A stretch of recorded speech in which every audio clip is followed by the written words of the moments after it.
Salut tout le monde, j'espère que vous allez bien. Je suis vraiment désolée de ne pas avoir fait de vidéo dernièrement.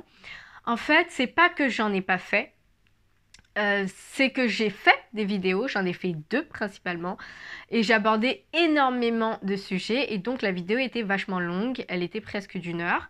Et lorsque j'essayais de monter les deux vidéos, le problème c'est qu'au bout de 30 minutes, il y a un bug. D'accord? Il y a un bug avec le logiciel. En ce moment, je suis en train de faire mes vidéos toujours à l'aide de mon téléphone parce que je n'ai pas tout le matériel pour faire les vidéos avec mon ordinateur. Je n'ai pas de webcam, etc. Donc je suis encore en train d'acheter mon matériel. Le plus gros a été acheté, c'est-à-dire l'ordinateur. Mais je ne peux pas encore l'utiliser parce qu'il me manque du matériel. Donc j'ai fait des vidéos et quand j'ai essayé de les monter, à chaque fois il y a eu un bug à partir de 30 minutes, le logiciel bug, ça fait que je suis obligée de supprimer la vidéo. Bref, en fait je parle trop dans mes vidéos, j'arrive pas à m'arrêter et du coup ça fait que je travaille pour rien, d'accord? C'est pas grave, les vidéos je vais les faire, je fais attention cette fois-ci au temps. Je dois continuer d'économiser pour acheter le reste du matériel. Il y a un autre problème qui suit, c'est le fait que on devait m'installer mon bureau, parce que j'en ai marre de me casser le dos. On devait m'installer mon bureau, d'accord? Chez moi, c'est pas très grand, donc ça va être quelque chose qui va être accroché au mur. Vous savez, une espèce de planche qui va être accrochée au mur. Comme ça, je gagne de la place. J'en perds pas énormément. Et en fait, la personne qui devait monter mon bureau ne peut pas venir. Donc, il y a ça aussi comme problème. C'est pas grave, je vais continuer avec mon téléphone pour l'instant. Donc voilà, la qualité n'est pas top. J'ai acheté un cadre pour que ça soit pas trop vide. On me l'avait dit d'acheter quelque chose pour mettre derrière parce que ça faisait un petit peu salle d'attente. Donc c'est ce que j'ai fait. J'essaye vraiment d'améliorer, mais si vous voulez, je fais avec les moyens du bord pour l'instant. Et voilà. Euh, donc aujourd'hui, cette vidéo, elle va être portée sur des news, d'accord, de ce qui se passe en ce moment. Il faut savoir que j'ai eu des problèmes dans ma relation, j'en avais parlé en vidéo. Il y a eu du manque de respect, etc. C'est de pire en pire en fait. C'est de pire en pire. Donc cette personne, faut la nexter. C'est de pire en pire, mais j'ai ce côté où j'ai peur de l'abandon qui m'empêche de mettre fin et d'arrêter d'avoir espoir en fait dans une relation qui ne fonctionne pas. Malgré tous les problèmes, il y a toujours ce truc au fond de moi qui me dit mais pourquoi pas, peut-être que, et en fait ça m'empoisonne la vie. Aujourd'hui c'est terminé et je vais vous expliquer pourquoi ça s'est terminé, mais on va passer rapidement parce que j'ai d'autres choses à vous dire. Donc ça s'est terminé en fait parce que, en fait si vous voulez, j'avais constaté dans ma relation que j'étais la seule à donner. C'est le problème je pense de beaucoup de filles en relation. J'étais la seule à donner. On sortait jamais, on allait ne serait-ce qu'un restaurant, un petit ciné ou quelque chose comme ça, on le faisait jamais. Et quand je lui ai fait remarquer dernièrement, parce qu'en fait j'en avais marre d'être tout le temps seule, il me disait que soi-disant il était occupé, etc. En fait il m'a jamais rien donné. Toutes les fois on a mis fin, on a repris, etc. On n'est jamais sorti, il m'a jamais invité au resto, il m'a jamais un resto, ne serait-ce qu'à manger, je sais pas moi, quelque chose où on passe un moment ensemble. Il l'a jamais fait.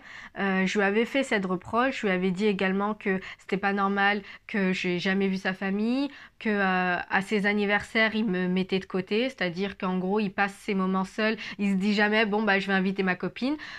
Pour lui c'était vraiment deux mondes différents, donc il me faisait pas rentrer dans sa vie, j'étais toujours à l'extérieur. Et justement, je le pressentais comme si j'étais sur un siège éjectable et que j'étais pas vraiment. Il y avait un mur transparent, un mur qui était là, qui était présent, qui n'était pas visible, qui me séparait de lui. Donc il séparait sa relation, donc notre relation, notre soi-disant relation, avec ce qu'il vivait réellement dans sa vie. Donc j'étais jamais là en fait dans ces moments clés, entourée de personnes qu'il aimait, par exemple dans des moments où lorsqu'il fêtait son anniversaire, il y avait sa famille, la mère de sa fille, et ainsi de suite. J'avais fait ce constat, j'en ai parlé dernièrement, Et c'est toujours la même chose, il me disait que c'était instable, que toujours ça se terminait et qu'on reprenait. Et je lui ai dit oui, mais peut-être que c'est parce que il n'était pas dans la relation, je veux bien faire des efforts, mais je peux pas fermer les yeux sur tout. Donc en fait, il y avait toujours des problèmes à ça. Bref, suite à cette conversation, il m'a dit oui, je vais faire des efforts, je vais venir te chercher, on va manger quelque part. Je ne l'ai jamais vu. Je pense aujourd'hui qu'il a gravement profité de moi.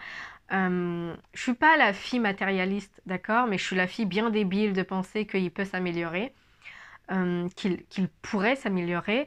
Lui, il n'était pas dans cette optique, il était dans cette optique de profiter au maximum de la personne, de sa naïveté, des sentiments qu'elle éprouvait. Et, euh, et voilà, ça me rend triste d'être encore tombée sur ce genre de personne. On a repris énormément de fois. Je suis la fille, hélas, marquée par ce que j'ai vécu dans le passé avec l'abandon de mes parents. Et j'ai ce truc, c'est comme ça que j'ai été conditionnée. J'ai peur de l'abandon. Je n'ai pas envie forcément d'abandonner une relation rapidement. J'ai envie de me battre à chaque fois. Et en fait, je me bats dans le vent parce que la personne ne veut pas de cette relation. Donc lui, il était clairement là pour profiter de tous les avantages. Et lorsqu'on lui parlait de choses qui n'allaient pas, bah, il prenait la fuite. Quand je lui ai dit, bah moi aussi, je voudrais profiter, je voudrais qu'on aille, je sais pas, faire des week-ends, sortir manger, etc. Il devait venir me chercher pour qu'on aille manger. Je ne l'ai jamais vu, comme je vous ai dit. J'ai eu tort, voilà, d'y croire. Est-ce que c'est mon coach? Je sais pas, je suis peut-être conne, je suis peut-être débile. Euh, c'est peut-être, on n'est pas objectif en fait quand on a des sentiments pour quelqu'un, quand on y croit. Voilà, je suis tombée dedans. C'est pas une personne méchante, c'est une personne juste qui a profité. Elle est venue pour chercher quelque chose, elle l'a trouvé avec moi. Et, euh, et quand je lui ai parlé de s'investir un peu plus dans la relation, je ne l'ai plus jamais entendu. Donc, je peux vous dire que ça fait déjà quelques semaines que je l'entends plus. Je pense que c'est comme ça que la relation s'est terminée. C'est pas grave, c'est un échec. Je suis pas forte pour choisir les personnes. Euh, je suis pas celle qui va choisir pourtant des bad boys, hein, mais voilà. Je suis pas forte pour choisir les personnes, pour partager ma vie. Je sais que j'ai eu des carences, que je trimballe énormément de casseroles, mais je suis pas objectif. Je pense que je suis pas la seule. Cette relation, je savais déjà qu'elle était pas, elle me menait nulle part, mais j'avais toujours cet espoir que, et bien que j'en parlais à mes sœurs, à mes amis, ils me disaient, mais Sophia, il faut que tu arrêtes avec cette relation parce que ça ne va pas. C'est vraiment un cas, c'est vraiment, il veut rien, il veut rien. Et moi, j'arrive à le voir, si vous voulez, dans des relations qui ne sont pas les miennes. Quand il y a quelqu'un, j'arrive j'arrive à cerner, si vous voulez, ce qui ne va pas dans les relations des autres et je n'arrive pas à cerner ce qui ne va pas dans ma relation. Et même lorsque je le cerne, il y a toujours cette fichu espoir qui me dit peut-être que. Et c'est cette voix en fait que je dois faire taire. Donc voilà. C'est pas grave, j'ai appris que il y avait des choses En fait, j'ai appris beaucoup sur moi. Donc je vais pas diaboliser cette personne, mais bon vent, j'ai envie de dire. Elle m'apportait rien du tout de toute manière. Mais il faut que j'arrête de me pencher sur toujours l'espoir, l'espoir, l'espoir. Je sais ce que je peux apporter à quelqu'un. Il y a un moment, il faut que je relève le niveau. Pour moi-même, d'accord? À un moment, je disais à une amie, je sais ce que je vaux. Mais les actes ne suivaient pas parce que j'étais toujours en train de me dire, bon, peut-être que... Bon, bref. Cette relation est terminée, c'est clos, on ferme le chapitre. En parlant de ça, je vais faire une parenthèse parce que je vais faire une vidéo. Il faut que je me le note. Il faut que je fasse une vidéo sur la série qui cartonne en ce moment sur Netflix, Sex Life ou Live Sex. Je ne sais plus c'est quoi le titre. Je vous mettrai l'affiche. J'ai regardé cette série et je peux vous dire que j'ai tellement à dire dessus que je suis obligée de vous faire une vidéo. Donc je ferai une vidéo parce que clairement il y a énormément de choses à dire sur cette série. J'ai acheté le livre de Diana. Je l'ai vu à la Fnac. J'avais regardé le documentaire sur Netflix justement et j'avais fait une vidéo dessus, une vidéo où j'étais fatiguée, d'accord? Quand vous regardez la vidéo, j'ai une tête dégueulasse, j'ai des cernes, j'ai une grosse écharpe. Je suis fatiguée, je pense que je devais être en manque de vitamines ou je ne sais quoi. Je l'avais filmé on était en hiver. Chez moi, il faisait extrêmement froid, d'accord?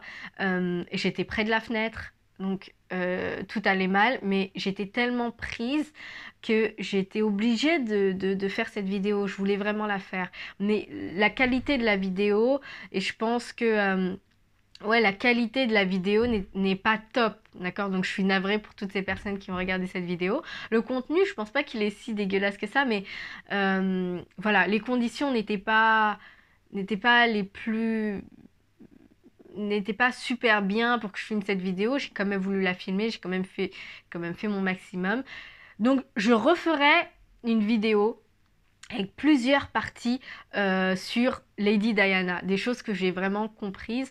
Je vais les séparer parce que sinon ça va être trop long. Je ferai plusieurs vidéos sur ça. On va parler de thèmes spécifiques par rapport à son histoire parce que j'ai compris tellement de choses que je voudrais vous partager. J'essayerai d'avoir une meilleure qualité avec un meilleur visuel. Ça sera pas le max, ça sera une qualité comme cela parce que je filme avec mon téléphone. Mais ça sera toujours mieux que la vidéo que j'ai filmée en hiver avec ma grosse écharpe. J'étais malade, j'étais fatiguée, il faisait froid chez moi, bref, c'était la cata. Parce que chez moi, voilà, il fait super froid en hiver. Il y a ça. Je voulais aussi vous parler de quelque chose. J'ai énormément de choses à dire, mais c'est trop long, d'accord? J'arrive pas à me contenir à 20 minutes de vidéo. Je sais que les gens n'ont pas une capacité d'attention, comment dire ça, ils ont pas énormément, ils n'arrivent pas à se concentrer dans une vidéo, il faut toujours que le plan change, ils n'arrivent pas à se concentrer sur le contenu, sauf s'il est intéressant, sauf s'il faut couper avec des blagues, vous savez, pour faire redescendre l'attention et recaptiver, pardon, les téléspectateurs. Moi, je suis pas dedans, je suis pas dans les blagues, je vais pas, voilà. Moi, je rentre dans un sujet où vous voulez l'écouter ou vous ne voulez pas. Après, si vous voulez changer de vidéo, faites comme vous voulez. Moi, j'aime bien, j'arrive à regarder sur YouTube, par exemple, ou écouter des podcasts qui durent 1 heure sur un thème, parce que j'arrive à rentrer dans un sujet. J'arrive à écouter, d'accord? Je pense qu'avec les années, on a perdu de notre concentration. Bah, c'est comme ça, mais moi, je ferai pas de vidéo où, comment dire ça? Où j'essaie de ne pas survoler. J'aime bien rentrer dans le vif du sujet et aller crescendo dans le fond de ce qu'on peut en retirer. Et j'aime également faire des parallèles avec plein de sujets. Ça fait que les vidéos durent énormément de temps et je peux perdre des gens en cours de route. Ce que je vais faire, du moins ce que j'essaye de mettre en place parce que travailler toute seule c'est dur, je sais, je me connais, je sais mes points forts et c'est la communication, d'accord? Je perçois énormément de choses, d'histoires, je fais plein de parallèles et j'aimerais vous les partager.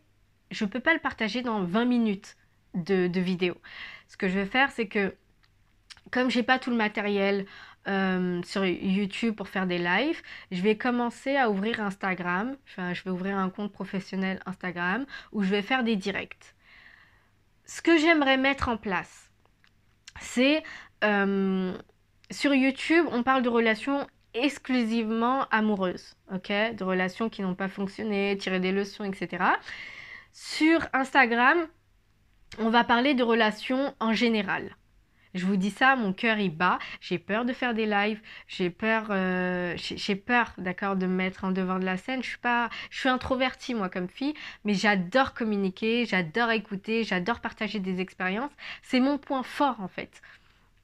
Donc sur Instagram, ce que je voudrais, c'est qu'on parle de relations en général.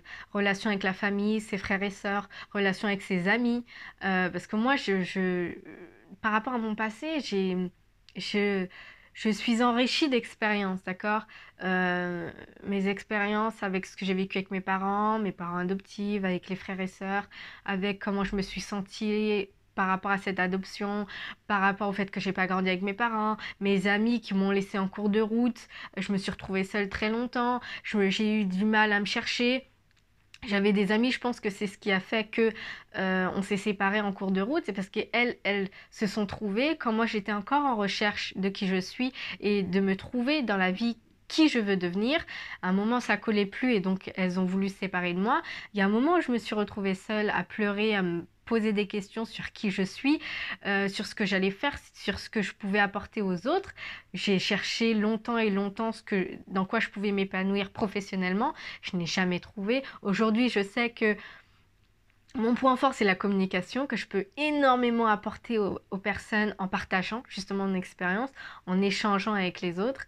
Et donc, ce que j'ai envie de mettre en place sur Instagram, c'est des lives où on va parler de relations en général, relations sur des personnes par exemple qui sont beaucoup plus dans l'affectif, comme moi. Nous sommes des éponges, nous captons l'énergie qu'il y a autour de nous. Donc quand c'est une mauvaise énergie, une énergie négative, ça nous épuise, ça nous vide. Moi, je sais parce que je le vis professionnellement. Quand je suis dans un environnement professionnel où j'arrive pas à m'entendre avec mes collègues, où je sens qu'il y a des messes basses, où je sens que j'arrive pas à trouver ma place, à m'épanouir, ça me bouffe. Et du coup, je n'arrive pas à m'y retrouver et je quitte l'entreprise parce que je sais que je suis une éponge. C'est comme ça, il faut apprendre à se connaître. C'est comme ça que ces moments où j'ai été seule, j'ai appris à me connaître. Donc je pourrais vous les partager parce qu'il y en a qui ne le savent pas, qui sont des éponges et ils ont du mal à trouver leur place. Donc sur Instagram, ce que je voudrais partager, c'est dans le domaine des relations. Tout ce que j'ai vécu, mais également faire témoigner des personnes qui vivent la même chose. Donc ça peut être dans le domaine professionnel, ça peut être au niveau des amitiés, ça peut être ne pas s'y retrouver au niveau de sa famille, ne pas s'entendre dans la fratrie, ça peut être une personne qui a des carences, qui a tellement de carences qu'elle n'arrive pas à trouver une personne ou qui a peur de se lancer dans une relation. C'est toujours en rapport avec le relationnel. Donc sur Instagram, ça sera des lives, pas uniquement sur le domaine amoureux, ça sera dans toutes nos relations, avec nos collègues, nos amis et ainsi de suite. Ça sera toujours des thèmes différents, etc. Donc c'est ce que j'ai envie de mettre en place. C'est beaucoup plus facile de faire des lives sur Instagram que sur YouTube. Donc pour l'instant, c'est ce que j'ai envie de mettre en place, c'est ce que je vais mettre, c'est ce que j'essaye de mettre en place très rapidement.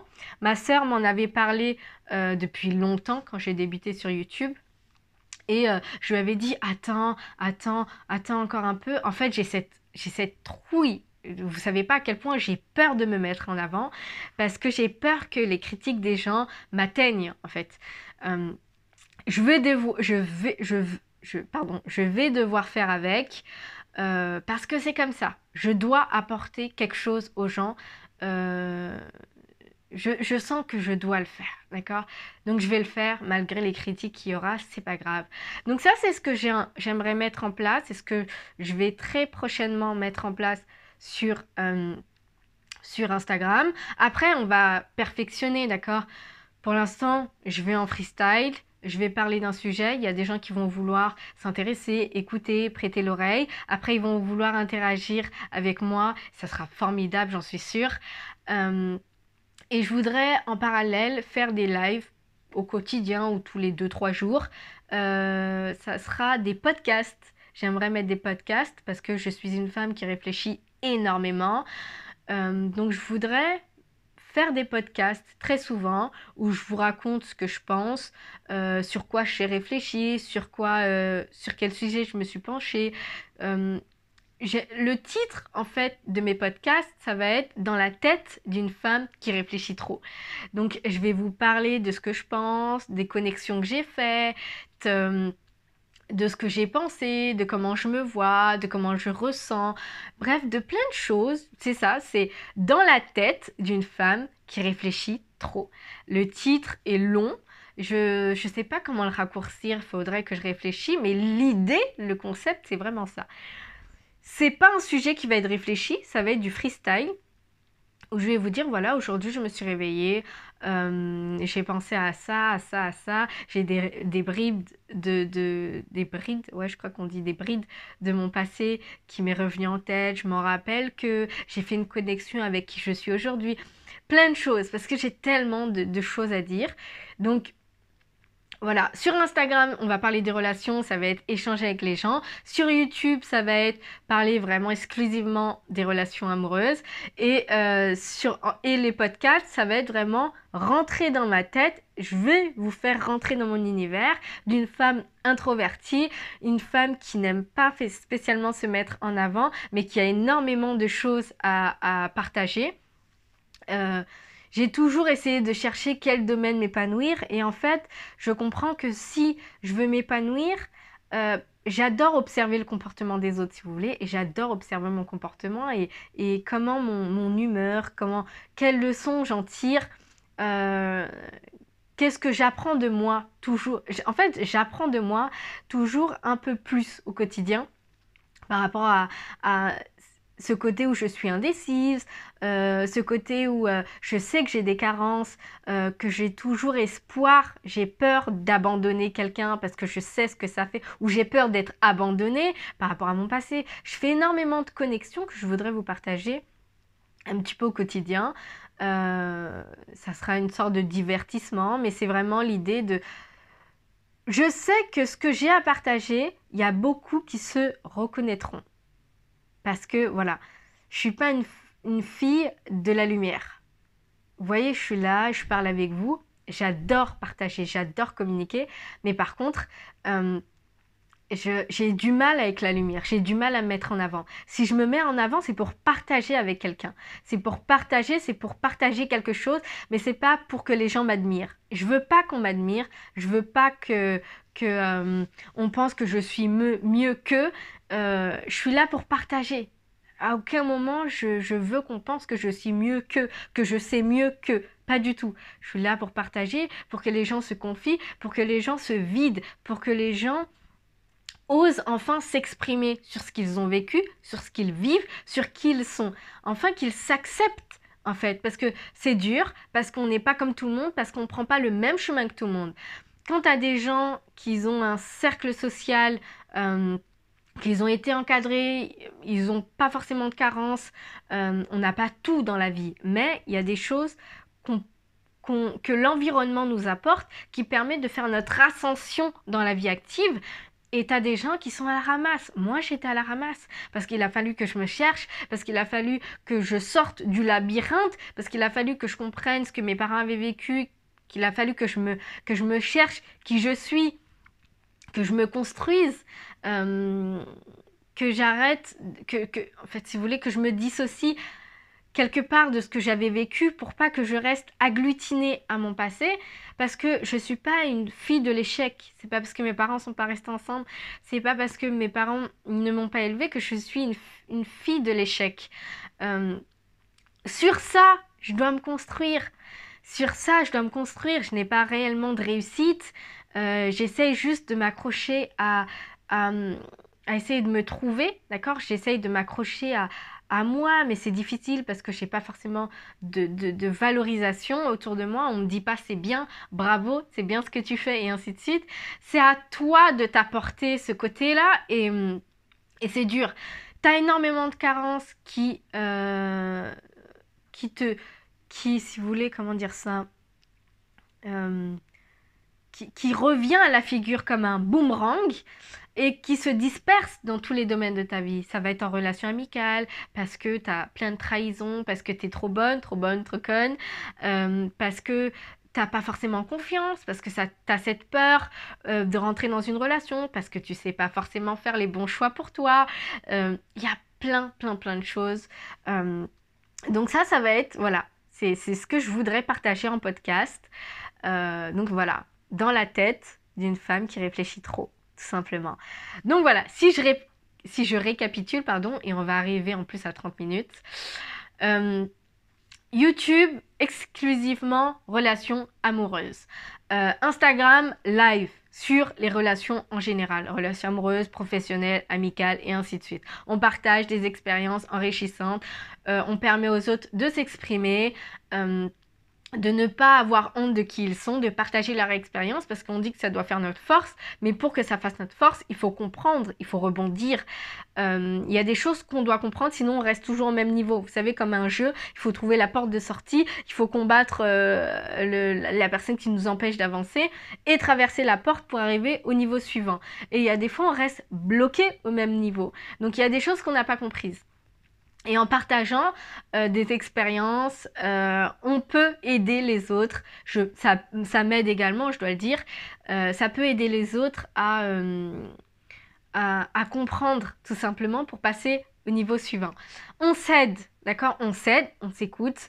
On n'est pas là pour... on n'est pas là pour dire qu'un tel est coupable et qu'on est innocent ou qu'on est victime. C'est pas ça. On a chacun nos torts, tout le monde a ses torts. Des fois, il suffit de changer d'angle. Et parfois, il faut parler, discuter, s'exprimer, oser enfin exprimer ses émotions pour comprendre qu'il faut changer d'angle, tout simplement. Ah, d'accord, toi, tu vois les choses comme ça. Moi, je les voyais autrement. Peut-être que si je les vois de ta manière, j'arriverai à comprendre des choses que je ne comprends pas quand je regarde sous un autre angle. Donc, c'est tout ça.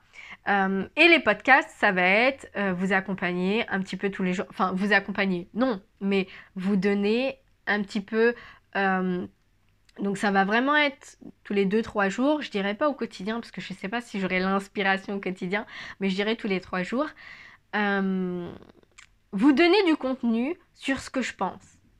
Dans la tête d'une fille, dans la tête, pardon, d'une femme qui pense trop. Tout simplement. Donc voilà, on va terminer cette vidéo. Oh là là, 30 minutes. Je suis désolée, c'est super long. Donc je voudrais encore m'excuser sur le fait que je vous ai pas posté de vidéo dernièrement. Je vais terminer cette vidéo avec ce que je voulais vous dire. Quelqu'un qui vous dit en relation, et je vais le dire, quelqu'un qui vous dit en relation qu'il est trop occupé, c'est pas vrai. Ok, moi je l'ai constaté encore et je l'avais déjà constaté. J'ai essayé de croire que vraiment cette personne est occupée, pardon, cette personne avec qui j'étais, toujours à me dire mais je travaille beaucoup, etc. On dirait qu'il travaille plus que les gens, les traders ou les gens qui travaillent à Wall Street, qui sont eux vraiment occupés. Quand il me disait à chaque fois qu'il était occupé, c'est parce qu'il me fuyait. Il me fuyait parce que pour lui, il n'était pas dans une relation, il voulait s'investir. Voilà.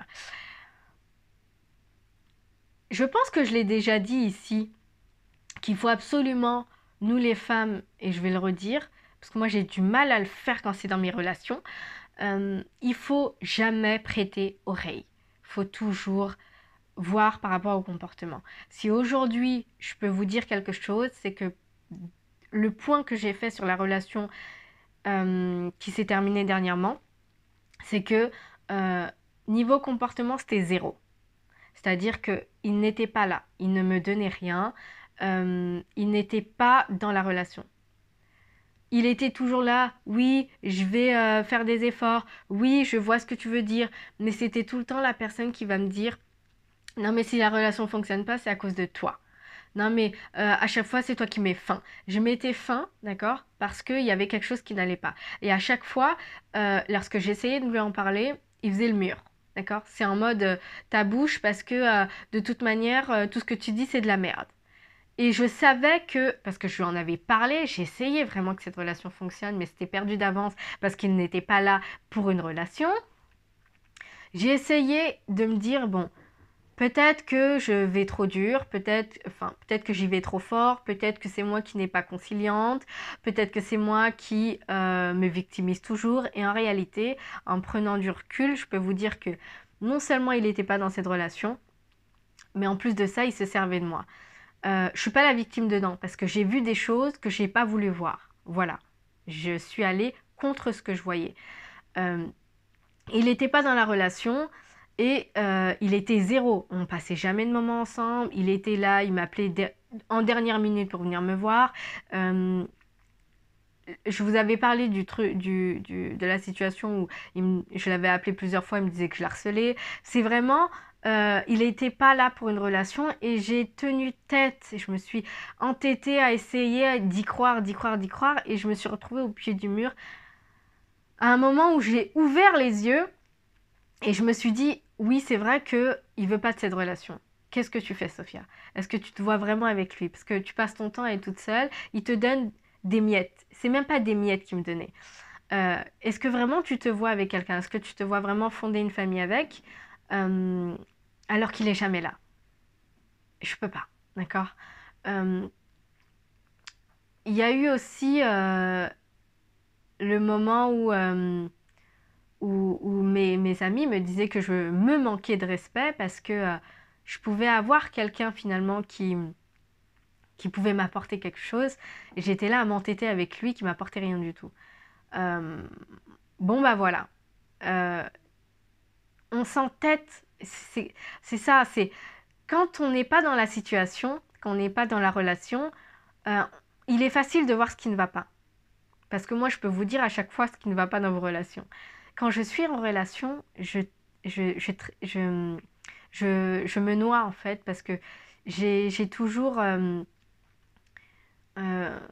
comment dire ça, j'ai toujours, je suis pas objectif et du coup je m'y perds. Donc ce qui a fait, c'est que voilà, cette relation n'allait pas depuis le départ. On a continué, on a essayé, voilà.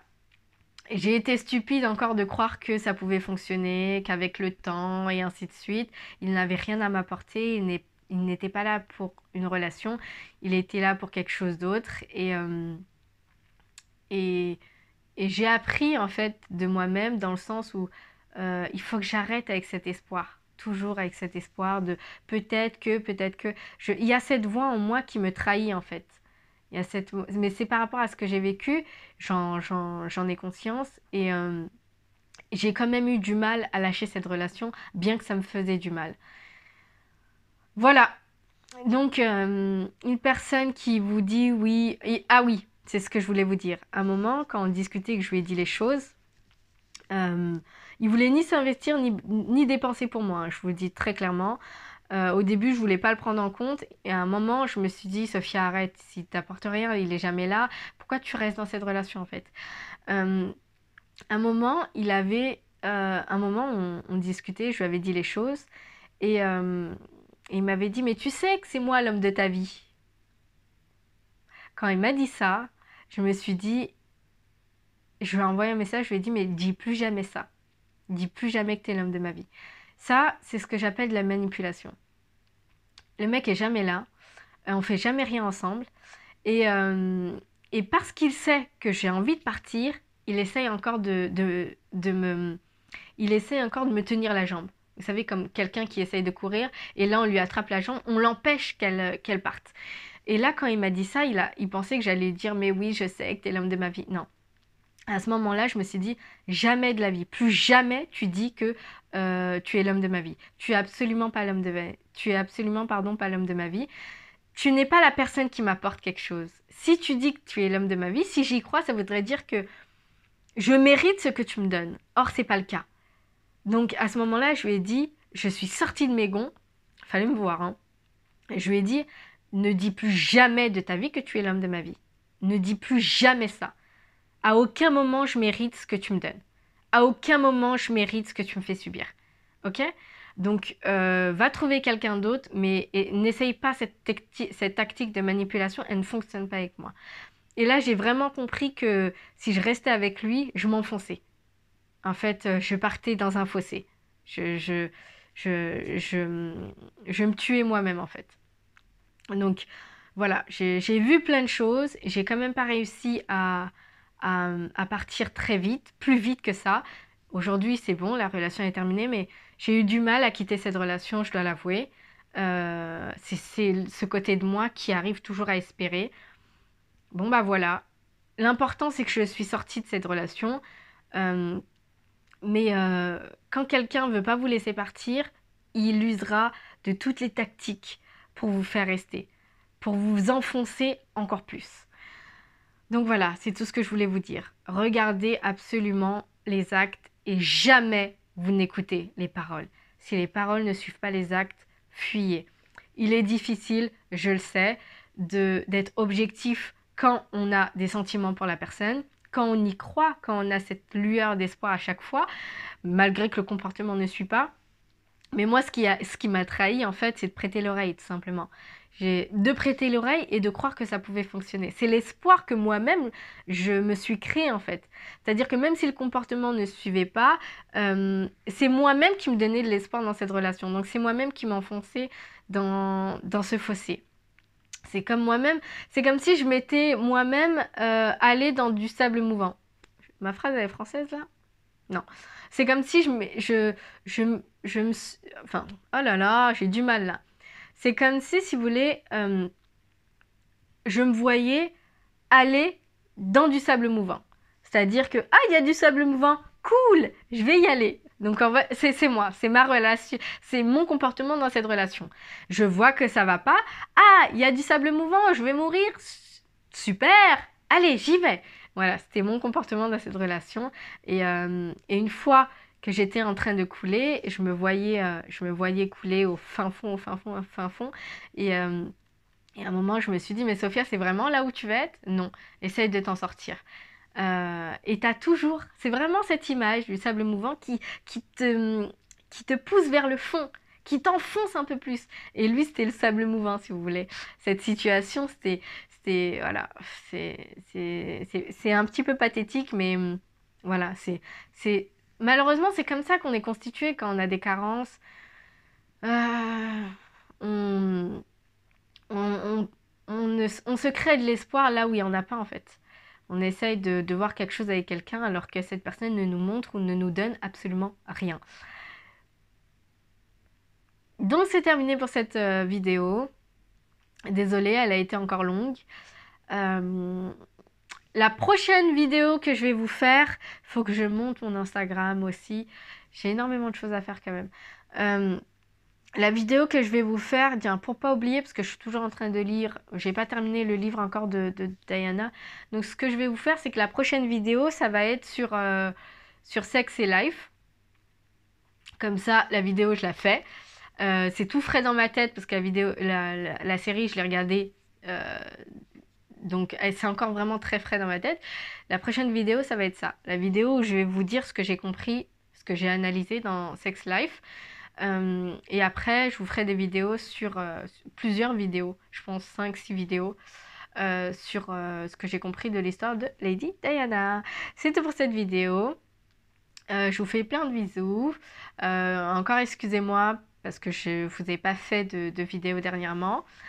Et à bientôt. Bye bye.